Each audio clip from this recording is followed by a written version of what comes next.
नमस्कार, सुस्वागतम, वेलकम, अभिनंदन।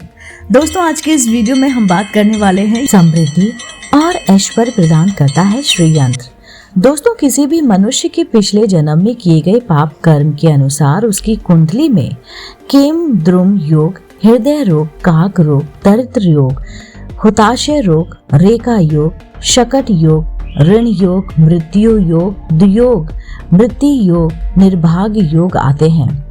यह सभी योग मनुष्य के जीवन में संकटों का कारण बनता है। कुंडली के इनको योगों को दूर करने के लिए जाप, पूजा, अनुष्ठान और यंत्र तंत्र का सहारा लेना पड़ता है। इन यंत्रों को इन योगों को दूर करने के लिए व्यक्ति को धन ऐश्वर्य देने वाले यंत्र राजश्री यंत्र का भी सहारा लिया जाता है। आप जानते हैं श्री यंत्र का स्वरूप क्या है? दोस्तों, धर्म पुराणों में श्री यंत्र की रचना के बारे में बताया गया है कि श्री यंत्र के बिंदु, त्रिकोण, वशुकोण, दशायर, युग्म, चतुर्दशार, नाग, दल, शोषण, 3 व्रत और निपुर और भूपुर से बना है। इसमें 4 मुख वाले शिव त्रिकोण, 5 मुख वाले शक्ति त्रिकोण मौजूद होते हैं। ये सभी आपस में एक दूसरे से जुड़े होते हैं। श्री यंत्र मनुष्य को अर्थ, धर्म, काम और मोक्ष प्रदान करता है। श्री यंत्र की कृपा से मनुष्य को अष्ट सिद्धि और 9 निधियों की कृपा मिलती है। श्री यंत्र की श्रद्धा पूर्वक पूजा अर्चना करने से मनुष्य को 10 महाविद्याओं की कृपा भी मिलती है।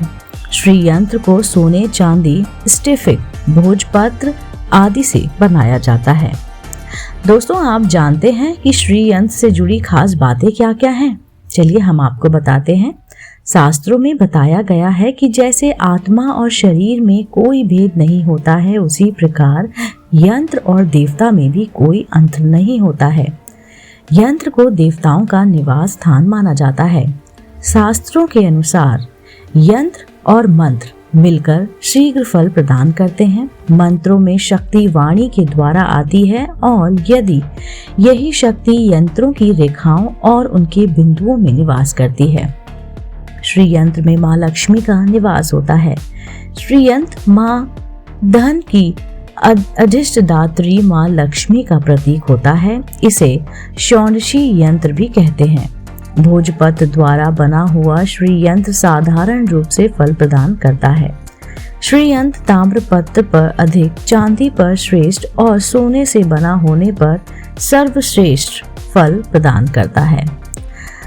स्फटिक और मणि आदि से बना हुआ श्री यंत्र भी बहुत ही शुभ होता है। चलिए जानते हैं श्री यंत्र का महत्व क्या है। दोस्तों, अलग अलग प्रसिद्ध तीर्थ स्थलों पर स्थापित श्री यंत्रों की महिमा सभी जानते हैं। तिरुपति बालाजी के मंदिर में षोडशी यंत्र की स्थापना की गई है। जगन्नाथ जी के मंदिर में भैरवी श्री यंत्र और श्रीनाथ जी के मंदिर में सुदर्शन श्री यंत्र की स्थापना की गई है, जो यंत्रों की महानता का विशेष उदाहरण है। इन सभी तीर्थ स्थानों में अपार धन संपत्ति मौजूद है। अलग अलग तांत्रिक ग्रंथों में श्री यंत्र की महिमा का वर्णन दिया गया है। श्री यंत्र में सभी देवी देवताओं का निवास होता है। श्री यंत्र का निर्माण सूर्य ग्रहण, चंद्र ग्रहण, रवि पुष्य, गुरु पुष्प योग, चारों नवरात्रि, दीपावली, शिवरात्रि आदि दिनों में किया जाना उत्तम होता है। श्री यंत्र का निर्माण बहुत ही कठिन है, जिसे हर कोई नहीं कर सकता है। श्री यंत्र का निर्माण सिर्फ कर्मकांड जानने वाले विद्वान पंडित के द्वारा ही करवाना चाहिए। प्राण प्रतिष्ठा युक्त श्री यंत्र बहुत जल्दी फल प्रदान करता है। यदि प्राण प्रतिष्ठा संभव ना हो तो किसी विश्वसनीय प्रतिष्ठान संस्था से प्रतिष्ठा यंत्र खरीदा जा सकता है और शुभ मुहूर्त में किसी भी पंडित के द्वारा स्थापित किया जा सकता है। नियमित रूप से यंत्र की पूजा करना काफी शुभ होता है। श्री यंत्र की पूजा में पवित्रता का ध्यान रखना काफी जरूरी होता है। श्री यंत्र की पूजा करने के लिए आपको नियमित रूप से श्री सूक्त के 12 अध्याय का पाठ करें और माँ लक्ष्मी के किसी एक मंत्र का रोजाना एक माला का जाप करें। माँ लक्ष्मी के मंत्र का जाप करने से धन की कमी दूर हो जाती है और मनुष्य संपन्न और ऐश्वर्यशाली बन जाता है। महालक्ष्मी के मंत्र का जाप हमेशा कमलगट्टे की माला से करना चाहिए। यदि आपके पास कमलगट्टे की माला नहीं है तो आप रुद्राक्ष की माला से भी मंत्र का जाप कर सकते हैं।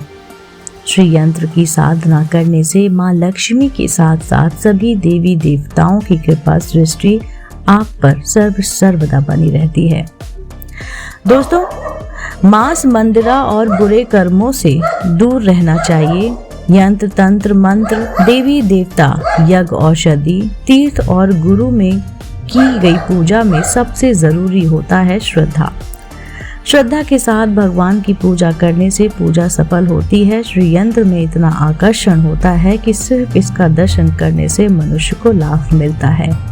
जय श्री राधे कृष्ण। दोस्तों, उम्मीद करती हूँ आपको आज का वीडियो बेहद पसंद आया होगा। ऐसे ही धार्मिक, पौराणिक कहानी, कथाएं, व्रत, पूजा विधि सुनने, जानने, देखने के लिए जुड़े रहिए आप अपने पसंदीदा YouTube चैनल से। मैं फिर से उपस्थित होती हूँ, तब तक के लिए नमस्कार।